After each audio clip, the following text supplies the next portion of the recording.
네, 시청자 여러분 안녕하십니까? 이슈를 더 쉽게 풀어드리는 더 뉴스 시작합니다. 윤석열 대통령이 한일 관계가 이제 과거를 넘어서야 한다면서 자신도 정치적 이익을 위해 편한 길을 택할 수 있었지만 전 정부처럼 방치할 수는 없었다고 말했습니다.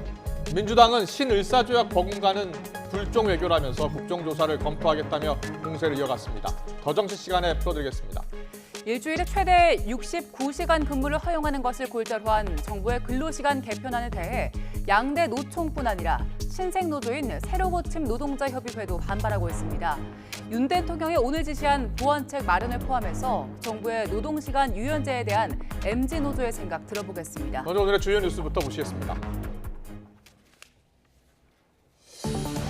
윤석열 대통령이 한일 관계 정상화는 우리 국민에게 새로운 자긍심과 혜택을 불러올 것이라는 입장을 밝혔습니다. 민주당은 국민 뜻에 반하는 굴욕 외교를 하고서도 자화자찬을 하고 있다며 국정조사 추진을 선언했습니다. 윤석열 대통령은 주 60시간 이상 근무는 건강보호 차원에서 무리란 의견을 다시 한번 강조했습니다. 상한선을 정해야 한다는 입장도 분명히 밝혔는데 어제 대통령실이 밝힌 입장과는 온도차를 보였습니다. 국가수사본부장에서 하루 만에 낙마한 정순신 변호사 아들의 학교폭력 의혹을 조사할 국회 청문회가 야당 단독으로 의결됐습니다. 국민의힘은 야당의 일방 진행에 반발해 표결에 불참했습니다. 우리 정부가 북한의 정찰위성 개발을 제약하기 위해 해양 전지판과 안테나 등 77개 품목을 감시 대상으로 하는 독자 제재를 추가했습니다. 북한의 미사일 도발에 대응하기 위해 열린 유엔 안보리는 이번에도 중국과 러시아의 반대로 빈손으로 끝났습니다.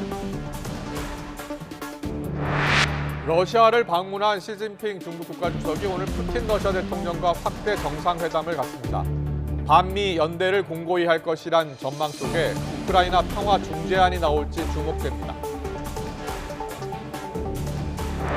프랑스 야당이 연금 개혁 법안 통과에 반발해 제출한 총리 불신임안이 가까스로 부결됐습니다. 내각과 연금 개혁 법안은 살아남았지만 야당과 노조의 반대 투쟁은 더 격해질 전망입니다. 어제에 이어서 오늘도 수도권과 충남 등 서쪽 지역을 중심으로 초미세먼지가 기승을 부리고 있습니다.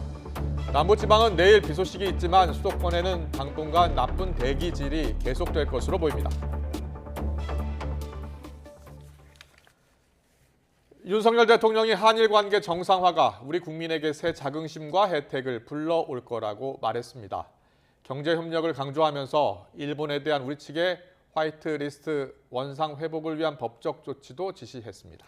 정부 근로시간 유연화 정책과 관련해서는 주당 60시간 이상 근무가 건강보호 차원에서 무리라며 상한을 정해야 한다는 뜻을 밝혔습니다. 대통령실 취재기자 연결합니다. 박서경 기자. 네, 용산 대통령실입니다. 네, 윤석열 대통령 역대 우리 정부들을 언급을 하면서 한일 관계 정상화의 필요성을 강조했다고요? 네, 윤 대통령은 오늘 국무회의에서 예고에 없던 25분 동안의 대국민 담화를 했습니다. 앞서 3.1절 기념사가 5분 정도였는데 그에 비해 5배 가까이 긴 발언을 한 겁니다. 윤 대통령은 전임 정부에서 수렁에 빠진 한일 관계를 그대로 내버려둬 양국 경제와 안보가 깊은 반목에 빠졌다고 지적했는데요. 눈앞의 정치적 이익을 위해 편한 길을 선택하면 대통령으로서 책무를 져버리는 것으로 생각했다며 이제는 한일 관계가 과거를 넘어서야 한다고 말했습니다. 직접 들어보겠습니다. 한일 관계는 한쪽이 더 얻으면 다른 쪽이 그만큼 더 잃는 제로섬의 관계가 아닙니다. 한일 관계는 함께 노력해서 함께 더 많이 얻는 윈윈 관계가 될 수 있고 또 반드시 그렇게 되어야 합니다. 윤 대통령은 지난 1965년 박정희 전 대통령의 한일 국교 정상화 추진과 김대중 전 대통령의 김대중 오부치 선언을 거론하며 자신의 뜻에 힘을 싣기도 했습니다. 그러면서 정부가 지난 1965년 국교 정상화 당시 합의와 2018년 대법원 판결을 동시에 충족하는 절충안으로 제3자 변제를 추진하게 됐다고 밝혔습니다. 특히 일본이 이미 수십 차례에 걸쳐 우리에게 과거사 문제를 사과한 적이 있고 이번 방일에서도 일본이 역대 정부의 인식을 계승하겠다는 입장을 밝혔다는 점을 강조했습니다. 윤 대통령은 일본과도 협력하고 선의의 경쟁을 펴야 한다며 한국이 선제적으로 발전의 걸림돌을 제거하면 일본도 호응할 거라고 자신했습니다. 네, 그리고 윤 대통령이 일본에 대한 우리 측 화이트리스트 원상 회복을 위한 법적 절차에 착수하라는 지시도 내렸다고요? 네, 윤 대통령은 일본과 서로 화이트리스트의 신속한 원상 복원을 위해서 긴밀한 대화를 이어나가기로 했다고 전했는데요. 그러면서 일본에 대한 우리 측 화이트리스트 복원을 위해 필요한 법적 절차에 착수하라고 지시했습니다. 들어보겠습니다.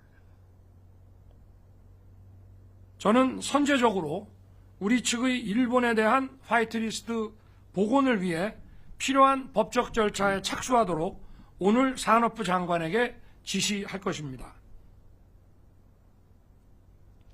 윤 대통령은 한국 기업의 제조 기술과 일본 기업 소재 부품 장비 경쟁력이 연계되면 안정적인 공급망이 구축될 거라고 내다봤습니다. LNG 분야 협력을 통한 글로벌 수주 시장 공동 진출, 한국산 제품 전반의 일본 시장 진출 확대, 그리고 양국의 활발한 문화 교류, 관광 등도 기대했습니다.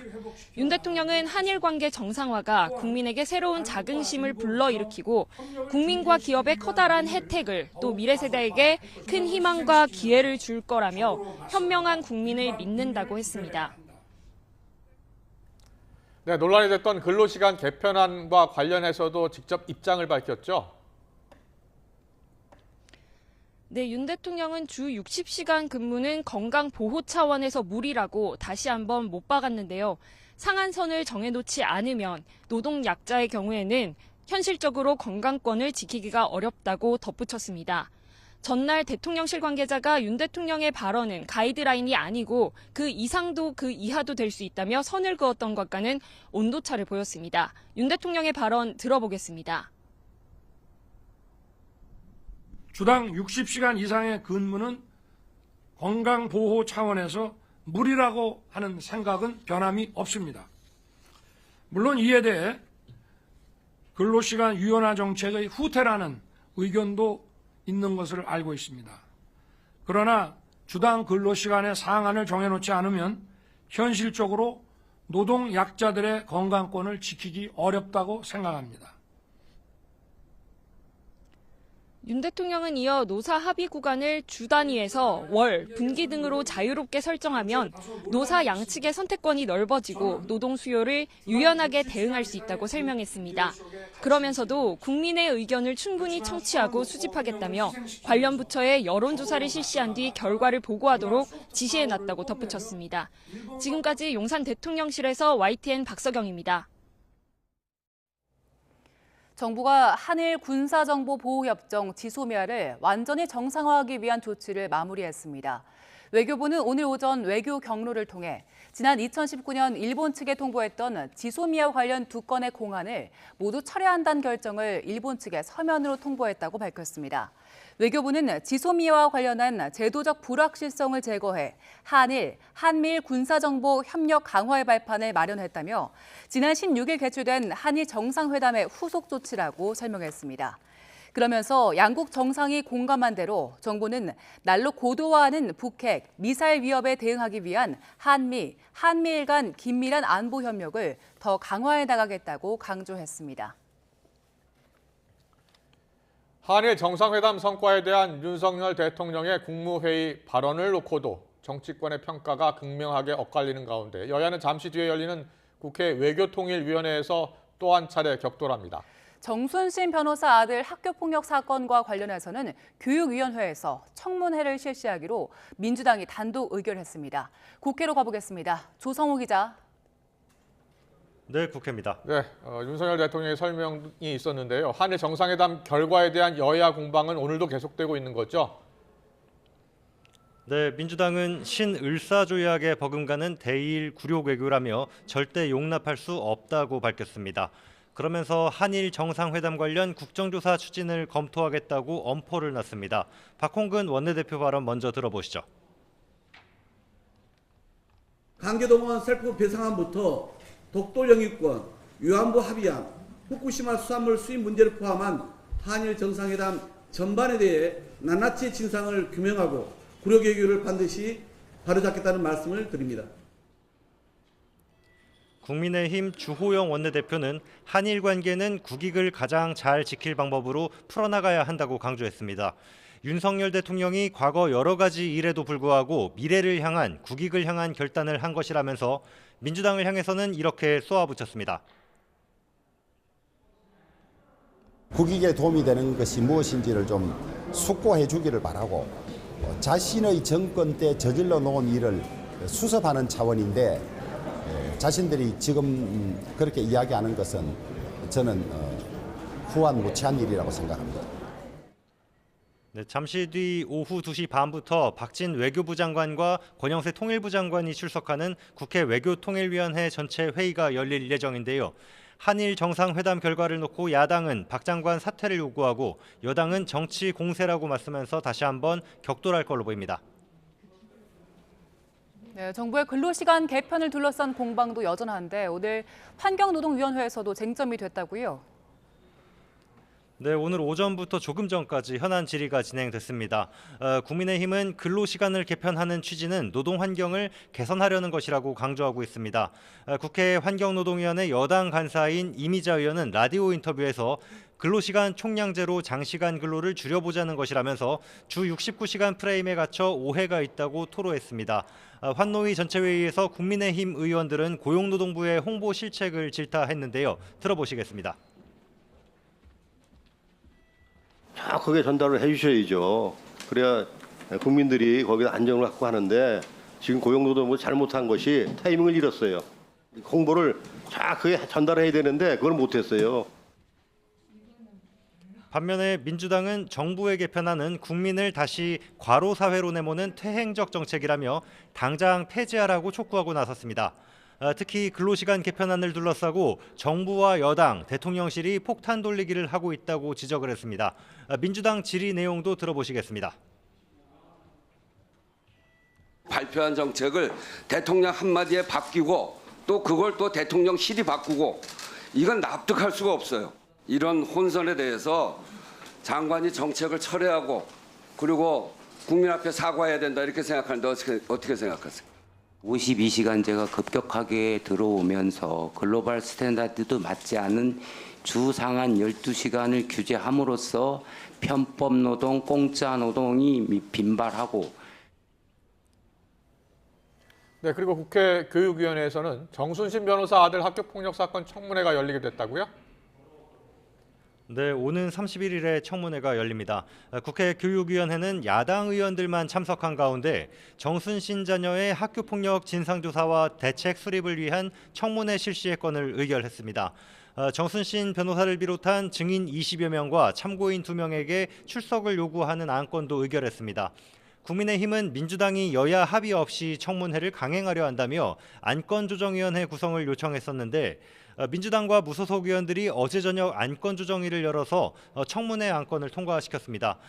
국민의힘 간사인 이태규 의원은 전체 회의 의결을 앞두고 항의 표시를 한 뒤 퇴장을 했습니다. 이태규 의원과 유기홍 교육위원장 발언 잇따라 들어보시겠습니다. 안건조정회를 이렇게 일방적으로 밀어붙인 이 부분은 제가 볼 때는 어저께 민주당 교육위원님들은 우리 국회에 또 다른 흑역사를 쓰셨습니다. 여당 의원이 야당 의원들이 무슨 저기 5분 대기 줍니까? 이태규 간사가 요청했던 내용도 상당 부분 수용을 해서 그 안건조정회에서 논의됐다는 점을 말씀드리고 다시 한번 말씀드립니다만 국회법상 전혀 문제될 게 없는 오후에 예정된 법제사법위원회에서는 김형두, 정정미 헌법재판관 후보자의 인사청문회 일정을 의결할 예정입니다. 민주당이 추진하는 김건희 여사와 대장동 사건에 대한 이른바 쌍특검을 놓고 여야 공방이 벌어질 가능성도 있습니다. 지금까지 국회에서 YTN 조성호입니다. 네, 기시다 후미오 일본 총리가 인도 모디 총리와의 정상회담을 마친 뒤에 전격적으로 우크라이나를 방문하게 하러 떠났습니다. 오늘 키우에서 젤렌스키 대통령과 회담을 할 예정인데요. 2차 세계 대전 이후에 일본 정상이 전쟁 중인 국가를 방문하는 게 이게 처음이라고 합니다. 도쿄 특파원 연결해서 들어보겠습니다. 김세호 특파원. 네, 도쿄입니다. 기시다 총리가 인도 방문을 마친 뒤에 곧바로 귀국하는 대신에 우크라이나를 찾았다고요? 네, 인도를 방문한 기시다 총리는 애초 오늘 오후 일본으로 돌아올 예정이었습니다. 하지만 전세기편으로 곧바로 폴란드로 향했습니다. 외신 영상을 보면 기시다 총리가 경호를 받으며 기차에 오르는 모습이 포착됐는데요. 일본 NHK는 기시다 총리가 폴란드 국경 프레미실에서 우크라이나로 향하는 열차에 오르는 모습을 기자가 확인했다고 전했습니다. 기시다 총리는 우크라이나 수도 키우에 도착한 뒤 젤렌스키 대통령과 정상회담을 할 예정이라고 일본 외무성이 발표했습니다. 기시다 총리는 주요 7개국 G7 의장국으로 우크라이나 침공한 러시아에 대한 강한 제재로 국제사회의 결속을 촉구하고 우크라이나 지원을 이어가겠다는 뜻을 밝힐 것으로 예상됩니다. 기시다 총리는 지금까지 G7 정상 가운데 유일하게 우크라이나 키이우를 직접 찾지 않았다는 지적을 받아왔습니다. 오는 5월 히로시마 G7 정상회의에서 우크라이나 정세가 주요 의제가 될 것으로 예상되는 상황에서 키이우를 방문하지 않을 경우 일본의 외교적 입지가 자칫 좁아질 수 있다는 우려 속에 더 이상 방문을 미루기는 어려웠을 것으로 보입니다. 네, 기시다 총리는 윤석열 대통령을 히로시마 G7 정상회의에 초청하겠다는 뜻을 공식적으로 밝혔죠? 네, 그렇습니다. 기시다 총리는 어제 모디 총리와의 정상회담을 위해 방문한 인도 뉴델리에서 일본 취재진에게 G7 정상회의 초청국을 공식 발표했습니다. 초청국에는 우리나라를 비롯해 브라질, 호주, 베트남, 인도네시아, 모로코 등이 포함됐습니다. 기시다 총리 발언 직접 들어보겠습니다. 国際社会が直面するさまざまな課題への対応を中心に議論するこのアウトリーチ会合、これを開催することを決定をいたしました。そして具体的にはインドのほか、インドネシア、それからオーストラリア、韓国、クック諸島、コモロ、ブラジルおよびベトナムの各首脳を招待いたします。 일본은 올해 G7 의장국 자격으로 초청국을 정할 수 있는데요. 우리 정부가 지난 6일 강제동원 해법안을 내놓은 이후 일본은 한국을 국제사회 여러 현안에 함께 대응해야 할 중요한 이웃이라는 점을 여러 차례 강조해왔습니다. 일본 언론들은 기시다 총리가 지난 16일 한일 정상회담에서 윤 대통령에게 5월 히로시마 G7 정상회의 초청 의사를 전달했다고 보도했습니다. 네, 일본이 5월 G7 정상회의 참석을 공식화한 배경은 어디에 있습니까? 네, 일본은 탄도미사일 도발을 이어가는 북한, 인도 태평양 지역에서 세력을 확장하려는 중국, 그리고 우크라이나를 침공한 러시아에 대응해 가치관을 공유하는 국가들과의 결속을 이끌며 외교적 영향력을 확대하려고 하고 있습니다. 특히 북한의 핵 미사일 도발이 고도화되고 중국, 러시아의 자원 무기화 등에 맞서기 위해서는 우리나라의 협력이 필요한데요. 일본은 이러한 측면 등을 감안해 한국의 초청을 계속 검토해온 것으로 알려졌습니다. 윤 대통령 역시 일본 언론과의 인터뷰에서 히로시마 G7 정상회의 참석을 희망한 바 있습니다. 기시다 총리는 이번 초청을 통해 한일 관계 개선은 물론 한미일 3국 협력을 확장하려는 의지도 있는 것으로 읽힙니다. 실제 이번 G7 정상회의를 계기로 한미일 정상회담이 추진될 것으로도 알려졌습니다. 성사될 경우 3국 정상은 한미일 해구산 협의체 출범 등 세 나라 협력을 부각하는 방안을 내놓을지도 주목됩니다. 지금까지 도쿄에서 전해드렸습니다. 네, 북한이 최근 발사한 화성 17형 대륙간 탄도미사일 ICBM이 사실상 실전에 배치된 상태일 수 있고 앞으로 다탄도 미사일로 발전할 가능성이 있다는 진단이 나왔습니다. 미국의 북한 전문 매체 38로스는 보고서에서 화성 17형 발사에 대한 북한의 묘사는 북한이 화성 17을 실전 배치했다고 간주한다는 점을 분명히 보여준다고 분석했습니다.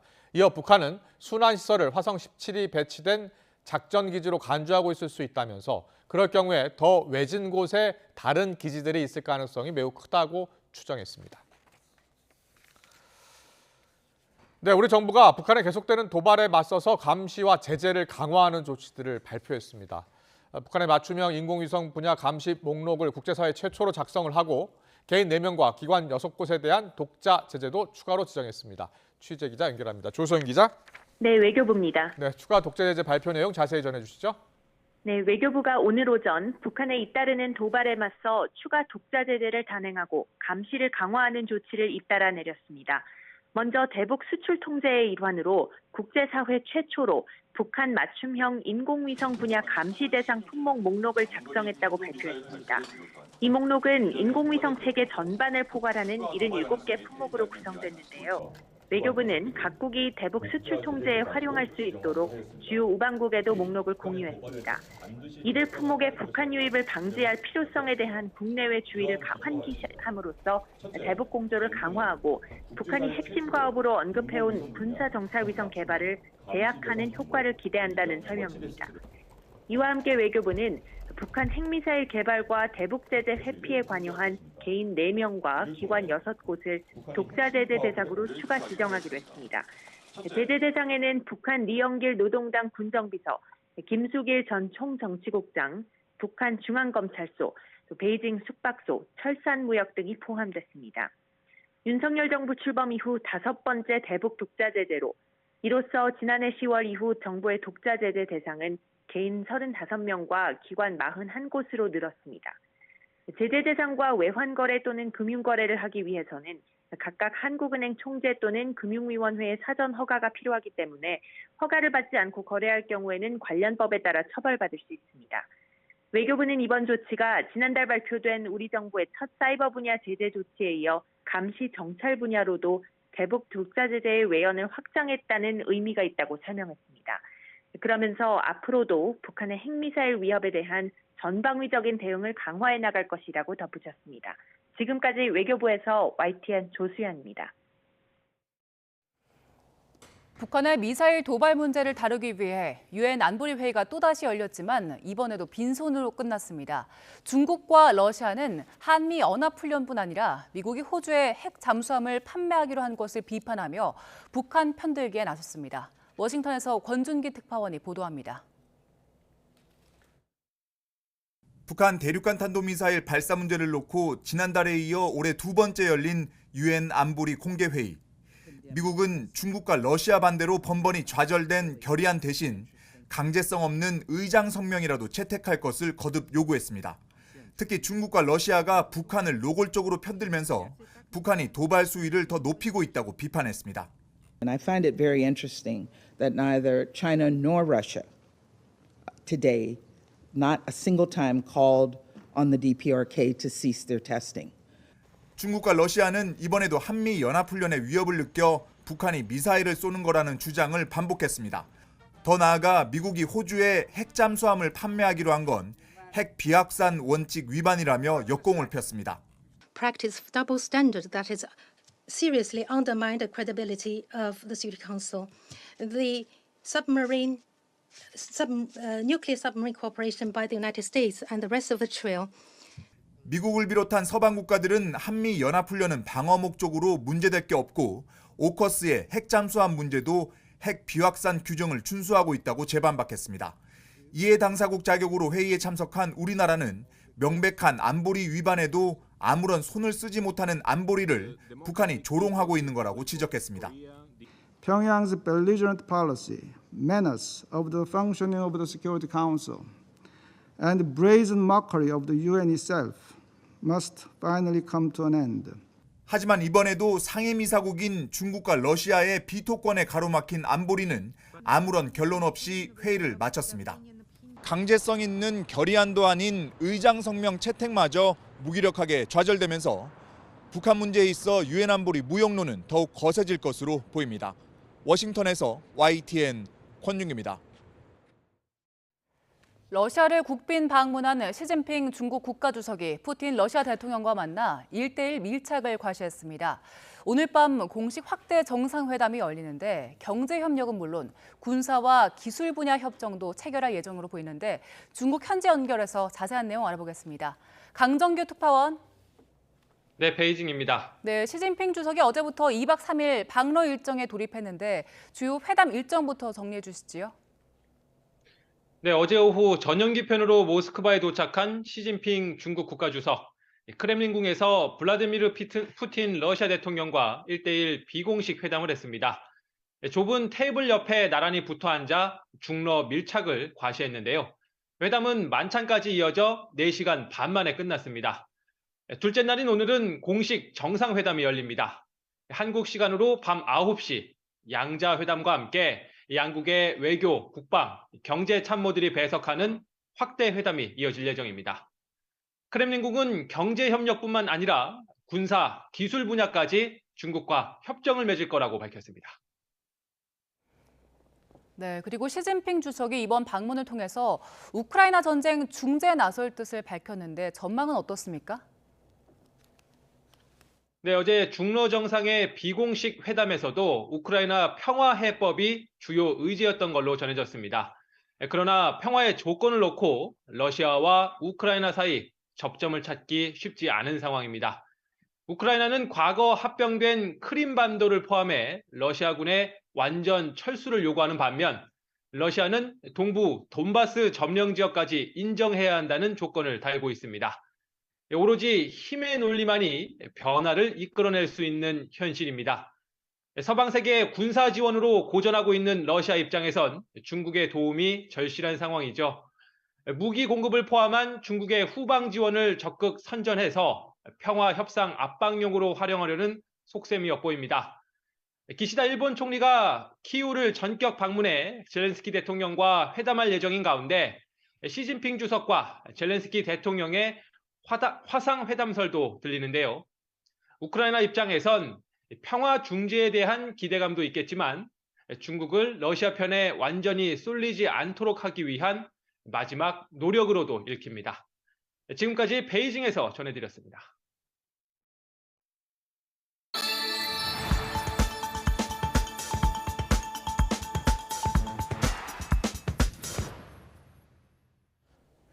한국부동산원이 부동산 허위 계약을 했다가 해지하는 방식으로 시세를 교란하는 행위에 대해서 집중 단속을 벌입니다. 한국부동산원은 국토부 부동산원 소비자보호기획단과 시세를 올릴 목적으로 고가의 허위 계약 신고 후에 계약을 해지하는 일명 실거래가 띄우기에 대해서 고강도 기획조사에 착수한다고 밝혔습니다. 이번 기획조사는 2021년부터 2023년 2월까지 투기지역 고가주택 거래와 신고가 해제 거래 가운데 실거래가 띄우기가 의심되는 1,088건을 대상으로서 진행합니다.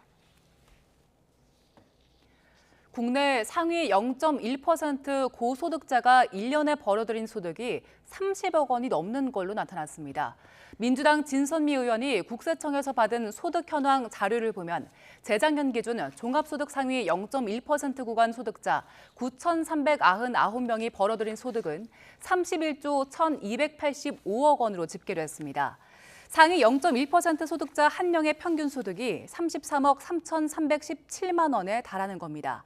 하위 20% 소득자 186만 7,893명이 올린 소득은 4조 4,505억 원으로 한 명당 평균 소득은 238만 원에 불과했습니다. 상위 0.1%와 하위 20%의 소득 차이는 1,400배에 달했습니다. 취약계층에게 100만 원을 신속하게 지원하는 긴급 생계비 대출이 출시됐습니다. 내일부터 사전 예약이 진행되고 27일부터는 상담 뒤에 바로 지급할 예정인데요. 어떤 상품이고 또 조건은 어떤지 조태현 기자가 정리했습니다. 취약계층은 금리 상승기엔 제도권 금융에서 소외되기 일쑤입니다. 돈이 필요한 경우 사금융을 찾을 수밖에 없는 게 현실입니다. 평균 금리 400%가 넘는 불법 업체에 내몰리며 피해가 급증하고 있습니다. 이에 금융당국이 대책 마련에 나섰습니다. 급전이 필요한 취약계층을 위한 소액 생계비 대출을 새로 선보인 겁니다. 지원 대상은 신용점수가 하위 20% 이하이면서 연소득 3,500만 원 이하인 만 19살 이상 성인입니다. 한도는 100만 원으로 50만 원 대출 뒤 6개월 이상 이자를 성실하게 내면 금액을 늘릴 수 있습니다. 상담 예약은 내일부터 웹사이트와 전화로 진행됩니다. 실제 상담은 오는 27일 오전 9시부터인데 생계비는 당일 즉시 지급할 예정입니다.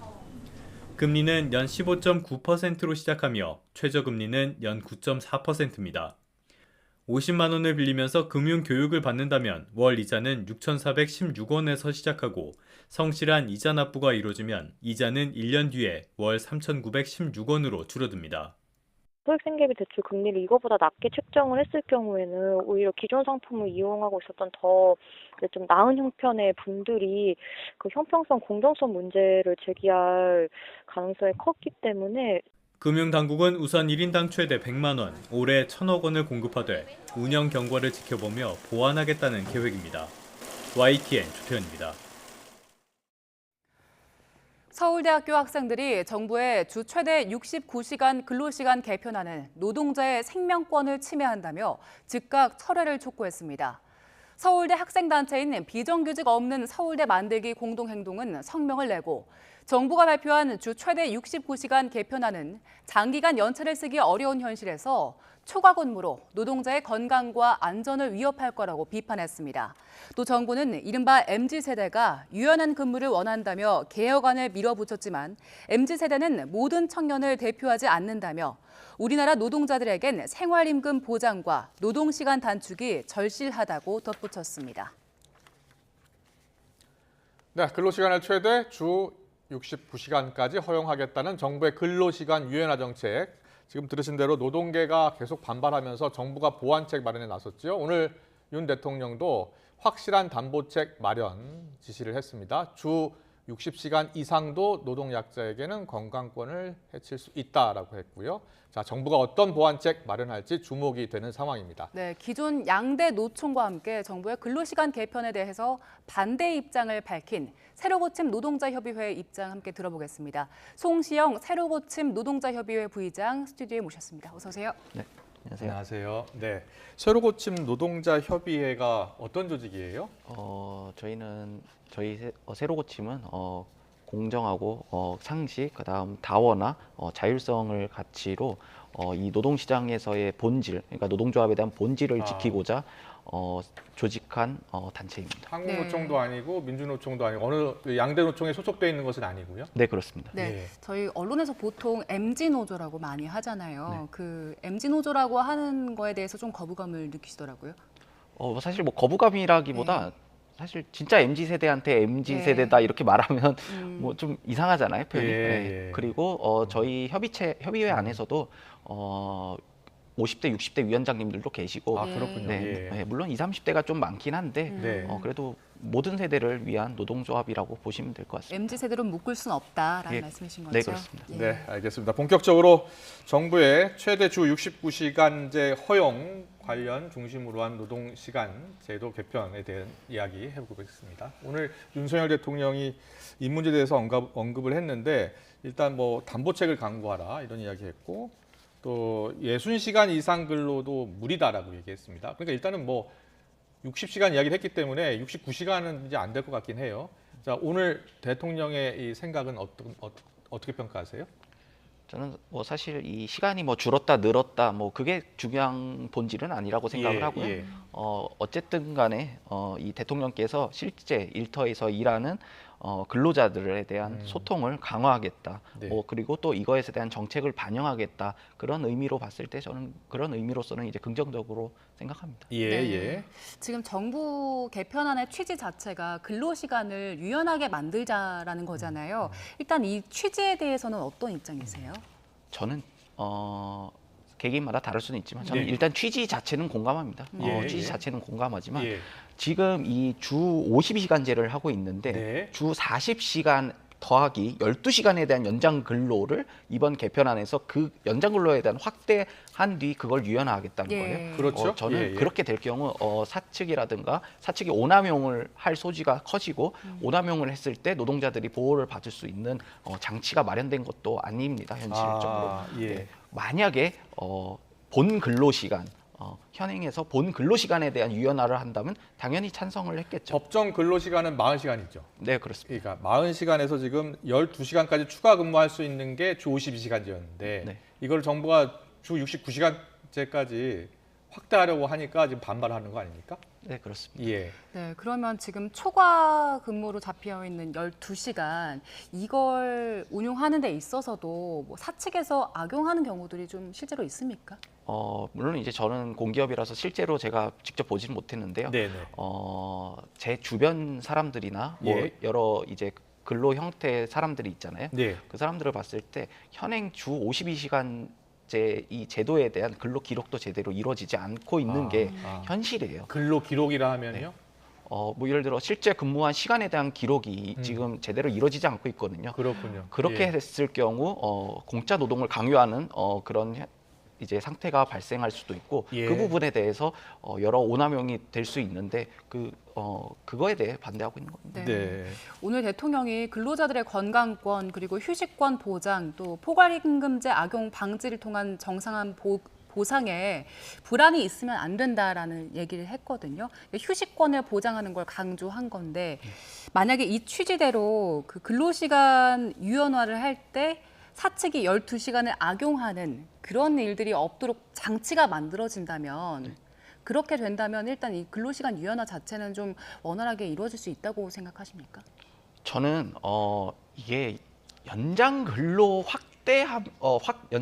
확대하면서의 유연화예요. 예. 정확히 예, 말씀을 그렇죠. 드려야 될 거는 예. 물론 이제 주 69시간 뭐 현행 이제 이번 법안에 대해서 이제 실행이 된다고 해도 모든 사업장이 다 그렇게 되지는 않는 건 알아요. 예. 하지만 앞서 계속 말씀드렸다시피 연장 네. 근로에 대한 시간을 확대하고 그거에 대한 유연화를 하게 된다면 장시간 노동이 벌어졌을 때 생기는 건강권이라든가 그런 게 많이 문제가 될 수 있겠죠. 그렇군요. 예.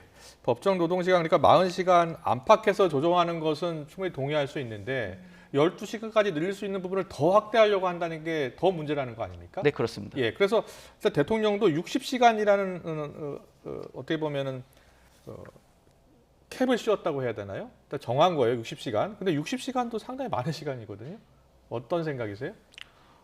저는 대승적으로 봤을 때 이 글로벌 스탠다드에 맞춰서 노동 시장에 대한 그러니까 노동 시장에서 노동 시간은 계속 줄어야 된다고 생각해요. 네. 물론 그거에 맞춰서 당연히 회사 측에서도 맞는 생산성이 높여져야겠죠. 예. 대승적으로 저는 그렇게 가야 된다고 봅니다. 그렇다면 시간을 좀 더 줄여야 된다. 법정 근로 시간도 좀 줄여야 된다는 생각입니까? 저는 법정 근로도 좀 줄여야 된다라고 말씀을 드리기보다는 이번 개편안에 대해서 우려와 오남용 소지, 노동자들이 보호받을 수 없는 장치가 마련되지 않았다는 점, 그리고 노동시장의 방향성이 잘못됐다고 생각합니다. 네, 그럼 방향성도 잘못됐고 오남용 방지책도 부족하다고 했잖아요. 일단 방향성은 일단 줄여나가야 된다는 생각이셨고 오남용 방지책 한번 여쭤볼게요. 실제로 어떤 오남용들이 현장에서 이루어지고 있는 겁니까? 아까 앞서 말씀드렸다시피 제대로 된 근로시간이 기록되지 않은 부분도 있고요. 또 그렇게 되면 이제 실제로는 더 일을 하고도 불구하고 공짜 노동이 될 수도 있고 보상이 안 이루어지는 거죠. 예를 들어서 6시간 추가 근무했으면 6시간 추가 근무 이게 기록이 되고 거기에 대한 보상이 이루어져야 되는데 8시간을 근무하나 9시간을 근무하나 제대로 기록되지 않는다. 네. 그리고 사실 그거에 대한 방지책이 뚜렷하게 있는 것도 아니에요. 왜냐하면 이 근로감독관, 고용노동부에서의 근로감독관님들이 그거를 모든 사업장을 현실적으로 다 관리를 할 수가 없거든요. 규모가 작아지면 작아질수록 더 어렵겠죠. 네, 그렇습니다. 또한 이제 정부에서 뭐 예를 들어 이건 개인의 동의, 그 다음에 노동자의 대표, 그러니까 이제 노동조합이 되겠죠. 이제 그렇게 해가지고 합의가 될 경우에만 적용하겠다 이렇게 이 부분도 있는데요. 이 부분에 대해서는 사실 이게 필요하지 않은 사업장에도 정작 다른 것을 관철시키기 위해서 어떠한 협상의 카드가 될 수도 있다는 협상 카드가 될 수도 있다. 네, 그리고 이 부분이 궁금해요. 정부 취지대로 보자면 연장 근무를 많이 해서 몰아서 일한 다음에 이걸 좀 모아놨다가 한 번에 길게 쉴 수 있도록 해주겠다라는 얘기를 했잖아요. 근데 현장에서 일을 하면서 느끼는 바로 이게 가능하겠습니까? 저는 계속 말씀드리지만 취지는 공감합니다. 하지만 이 법안을 내신 분도 휴가 못 쓰고 계실 거라고 생각합니다. 그렇군요. 최근에 정부 관계자도 만났고 또 여당 관계자들도 다 만났죠. 네.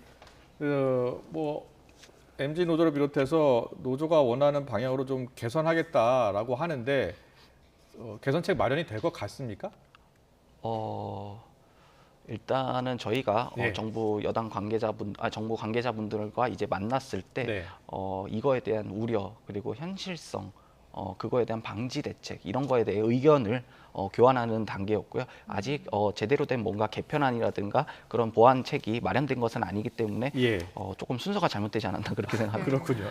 일단은 대통령이 오늘 밝힌 입장으로는 앞으로 MZ 근로자들 그리고 노조에 가입하지 않은 분들 뭐 이런 분들과 소통을 하면서 진행을 하겠다는 입장입니다. 그럼 진행을 하겠다는 건데 그 과정에서 노동자들의 입장을 전달해야 되잖아요. 네. 그러면은 가장 강력하게 주장할 사항은 어떤 겁니까? 이런 이번 현행 제도 자체는 어떻게 보면 취지 자체는 좋을 수 있다. 하지만 이 노동시장에서 실제 일하는 노동자들에 대한 현실성, 그거를 좀 더 깊게 봐주셔가지고 이 미래 노동시장이든 현 노동시장이든 좋은 방향으로 같이 상생할 수 있는 구조로 흘러갔으면 좋겠습니다. 알겠습니다. 주 52시간 제도도 제대로 정착되지 않은 상황이고요. 휴가도 제대로 못 가는 상황입니다. 지금 현 그 정부의 대책, 지난 정부 때부터 유지됐던 주 52시간 제도, 여기도 지금 취약점이 많잖아요. 여기서부터 찾아 나가야 될 것 같아요. 어떤 문제가 있습니까? 일단은 정부 측의 질문 그러니까 정부 측의 이제 답변 자체도 일리가 있는 거예요. 실제로 근무를 더 해서 뭔가 그것을 원하는 노동자도 있는 건 사실이거든요. 근데 정확히 아셔야 될 게 노동 시간을 늘리면서 노동을 더 하겠다는 건 아니에요. 결국은 돈을 더 원하는 거거든요. 돈 때문에 노동을 하는 거지. 노동 시간을 늘려서 노동을 하겠다는 사람들은 별로 없다고 생각합니다. 보상을 받기 위해서다. 네, 그렇습니다. 네. 제가 지금 송시영 새로 고침 노동자 협의 부의장과 이 노동시간 개편 제도에 대해서 들어봤습니다만 선과 후가 좀 바뀐 것 같다라는 이야기를 하셨습니다. 충분히 의견 수렴이 되지 않은 것 같고요. 여러 가지 새로 보완책 마련할 때 적극적으로 좀 수렴해서 만들어야 될 것 같습니다. 송시영 부의장과 함께했습니다. 잘 들었습니다. 네.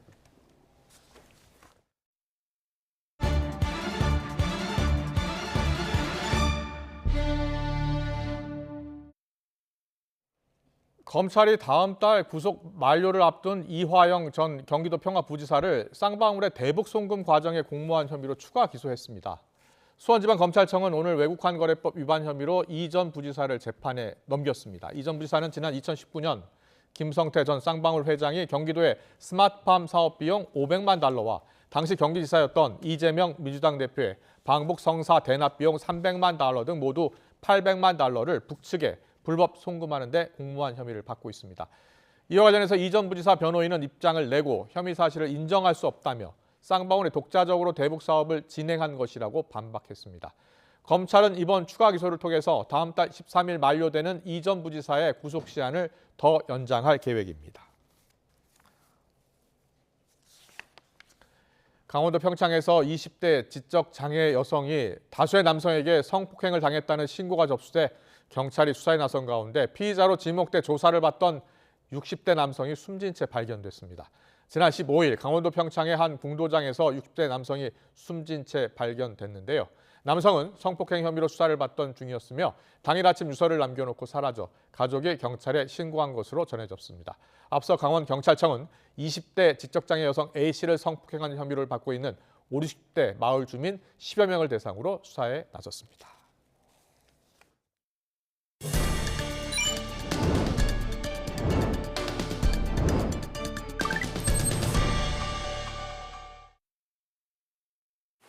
이걸로 가다간 둘이 다 반은 다 적겠다. 그렇다면 방법이 있지. 응? 이렇게.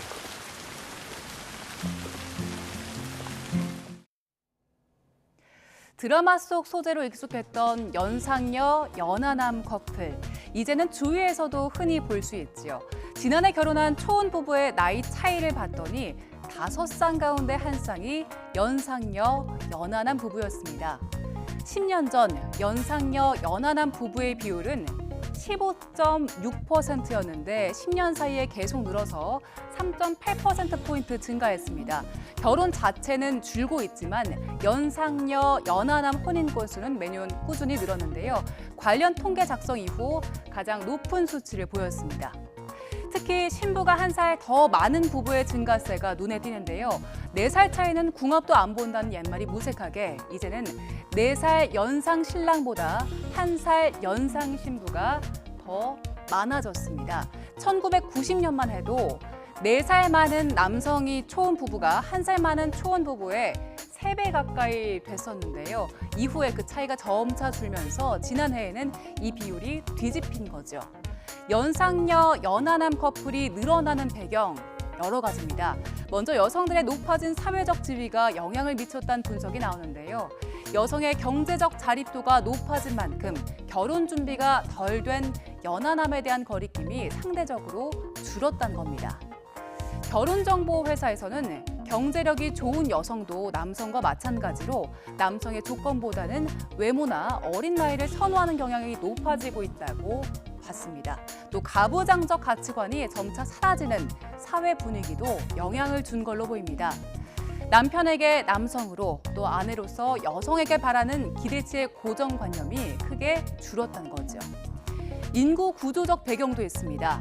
여성의 평균 초혼 연령은 지난 1990년만 해도 24.8세였는데 이후 점차 올라가면서 2010년에는 28.9세 그리고 지난해에는 31.3세가 됐는데요. 30대 이후까지 미혼으로 남은 여성이 많다 보니까 연하 남성을 만날 가능성도 커진 겁니다. 결혼에 대한 인식의 변화를 보다 보니 나이는 숫자 그리고 마음이 진짠한 노랫말이 떠오르는데요. 곧 여성 인구가 남성 인구를 추월할 거란 전망도 나오는 만큼 연상녀와 연하남의 만남은 더 늘어날 걸로 보입니다.